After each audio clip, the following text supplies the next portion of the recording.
Hey friends, one thing that I've tried to do pretty much every year for the past few years is to take sort of a personal retreat and then do an annual review to sort of evaluate what happened in the last year and plan for the coming years so that I can sort of achieve some goals and not get to the end of the year and wonder just kind of where all that time went. If you follow the channel, you know like I have ADHD, which means that I often I want to have structure, and sometimes I'll spend like a weekend building some elaborate system, but then it feels really confining. And so the idea of like planning out every month for the year, like that doesn't make any sense. But what I try to do is focus on the bigger picture goals, the big aspirations, the big ideas of things that I want to focus on and finish up the end of the year with, feeling like I ended the year strong. In this video, I want to introduce you to the SPARK model as a way for planning your next year. Now, the SPARK model is a great guiding framework for evaluating the past, taking your present day aspirations, and then illuminating a path forward going into the next year so that you can enter strong and have a fantastic year at the end of it that you look back and you feel like, oh, I achieved those things that I set out. Like I had a plan, I had things that I wanted to focus on, I had sort of a theme for the year, and at the end of the year feeling like I really did achieve that. And this was a really strong year because of it. Now, life is a dynamic journey, especially when you have ADHD. So it's all about having a system that rolls with the punches, that allows you to be flexible and adaptable to what happens, but also has self-compassion so that you aren't beating yourself up for looking at the past year and focusing on the negatives. That's the opposite of what we want to do here. I love the phrase, be curious, not judgmental. And that's really what we're trying to do here. We're trying to be curious about ourselves, about our own lives, about what's worked in the past, what hasn't, why did it work that way and why didn't this other thing work the other way?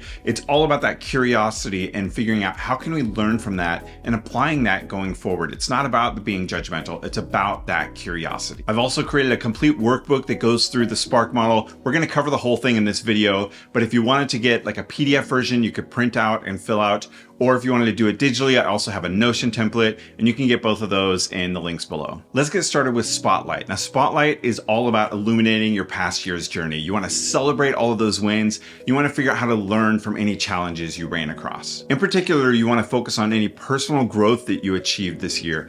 Any of those things that felt like a significant factor, or it's just something you've been trying to do for a while and you hit that success this year. Now, I recommend starting off with a success inventory. And a success inventory is all about writing down those successes of this year. And this might be hard. If you're like me, I blow right past successes. I forget that they even happened. In fact, I talk a lot about it in my book called Extra Focus. I talk about what I call success amnesia, which is really common for people with ADHD.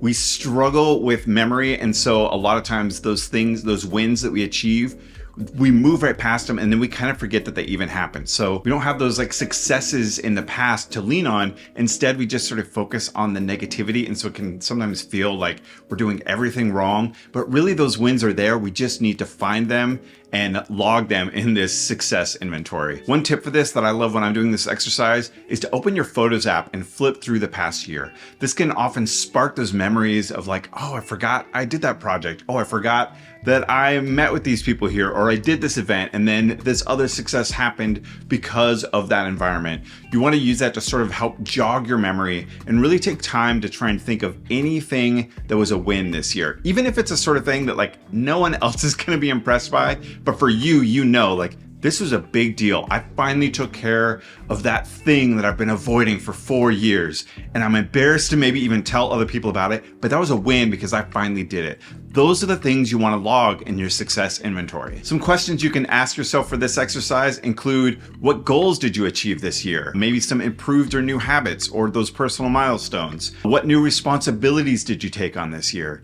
What relationships or friendships have improved this year? Again, the size of the win doesn't matter. It's all about highlighting those positives at any scale. Once you have a success inventory, it's important to see how do we celebrate those successes. If you're like me, you probably forgot to celebrate any of them. You just kept moving on to the next thing, the next thing, the next thing. It's really important to try to acknowledge and celebrate those wins when we achieve them. Now on to prioritize. Prioritize is all about finding those key focus areas in your life. Those priorities that maybe got neglected and you get to the end of the year and wish you hadn't neglected them. You want to discover what really matters to you and prioritize those things for this next year. So a great way to get started is to do a life category assessment, or basically going through different categories of your life and scoring them on a scale of 1 to 5. This will help you notice where your priorities are actually lying and maybe make adjustments if you want to change those scores in the next year. So these categories might be different for you. Feel free to adjust them for what makes sense to you and your life. But here's sort of a list of 10 that is a great starting point. First, we have physical health,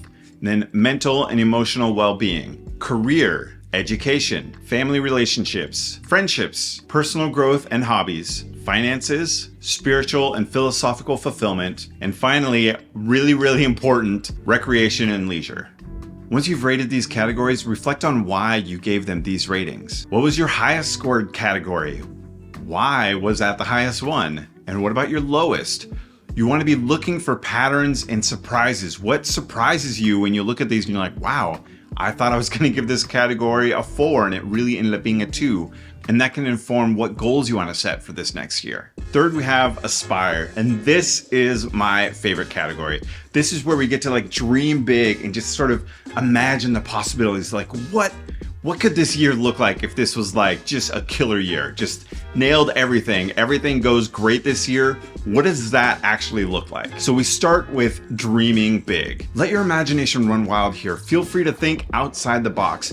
Ask yourself, what do I want to achieve this year? Where do I see myself in a year if everything goes right? What have I always wanted to try? And one of my favorite questions to ask, what do I want to be celebrating a year from now? Just dream big, imagine your best life, and then think, what does that look like? Once you've done that, take those dreams and define big picture goals that line up with them. Which dreams feel most urgent or important to pursue this year? What goals emerge from those dreams? Maybe one dream is to become an author. What goals can you set this year to start to make that become a reality? And so at the end of the year, you look back and be like, oh, look at these things I achieved towards that big dream of mine to become an author. You want to find goals that line up with your passions and your strengths and really fire you up and excite you. Like that's what you want to run into the year feeling like this is going to be an amazing year, and here's some of my targets for what I want to achieve this year. One framework I want to use to wrap up this section, if you get nothing else out of this video, I think this is the most important thing to take away, and that is the idea of what do I want to start doing, what do I want to stop doing, and what do I want to continue doing? This start, stop, continue framework is a great way to just sort of like establish what you're going to do going forward. Sometimes it can be hard to think of things to stop doing, but if your start list is growing and you're not adding things to the stop list, like that's not going to work out for you. You can't just keep adding more things without taking anything away. So by using that framework, start, stop, and continue, it really helps you see what you're trying to achieve this year. I know for me last year, one of my big important goals was to finish the book that I was working on. And I had some other things that I was doing that was taking up a lot of my time and energy and focus.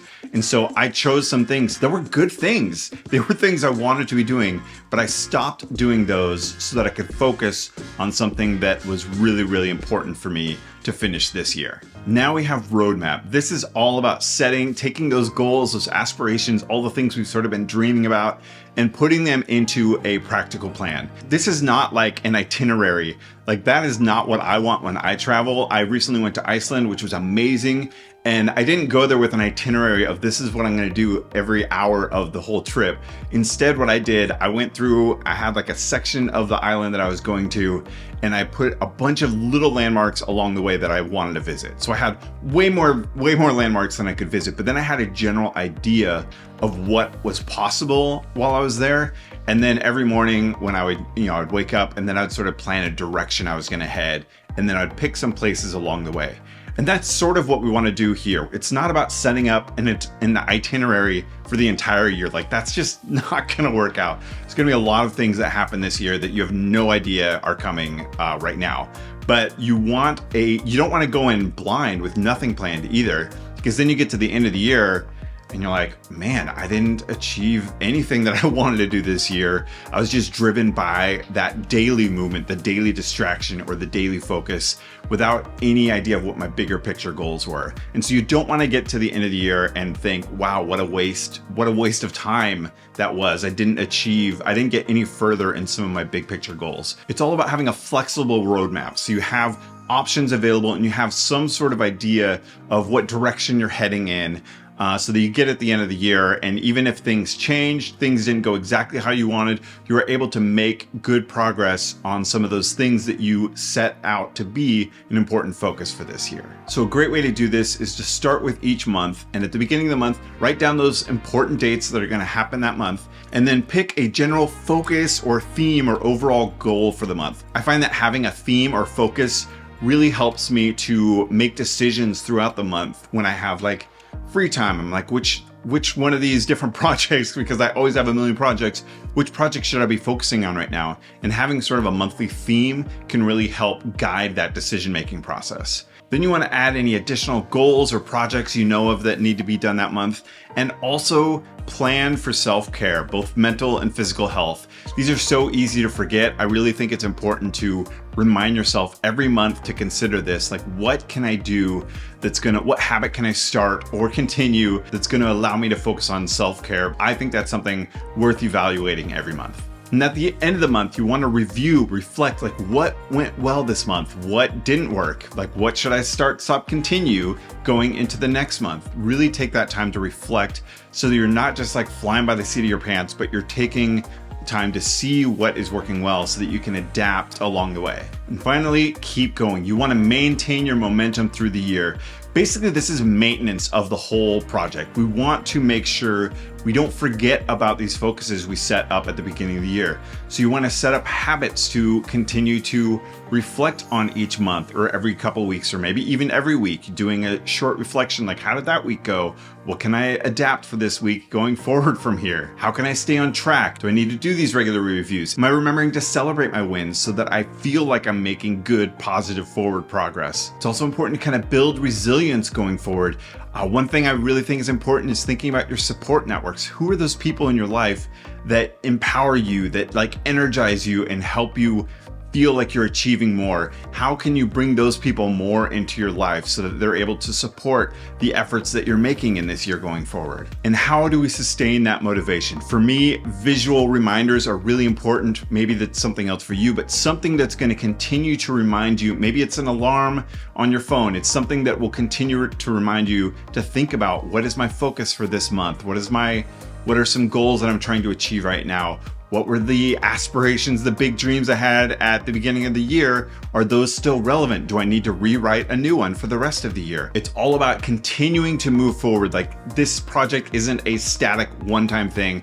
It's like a living document that you want to start the year with and use it to help empower you to make good choices going forward and positive momentum. And most importantly, at least for me, is adding variety, adding fun, adding novelty. How can I make this a positive process? You want to eliminate that friction that causes you to like stop doing things whenever you feel like, ooh, I don't really want to do that. Like, maybe it's your review process. Maybe it's like, oh, I don't like the review process because it takes like 25 minutes and I don't really like that. Well, then make it only 5 minutes and make it something you do something positive at the same time. Maybe that's when you treat yourself with, I don't know, so like a candy bar. You have a candy bar and you do a 5-minute review, whatever it takes so that you can maintain the momentum, but also have it being fun and a positive experience. Because if it becomes a negative experience with that friction there, you're just going to stop doing it. So it's all about figuring out the ways that work for us to keep going, maintaining this positive forward movement. So that's the Spark model: spotlight, prioritize, aspire,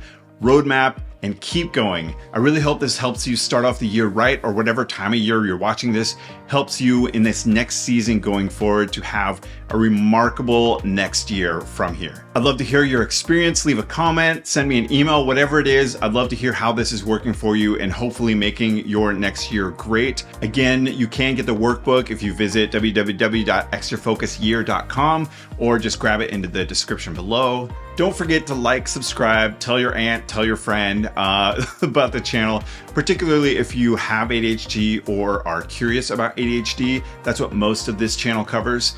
And I hope to see you in the next video. Stay focused. In particular,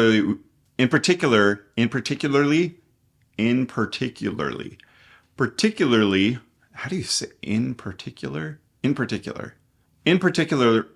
Oh, I keep wanting to say in particular.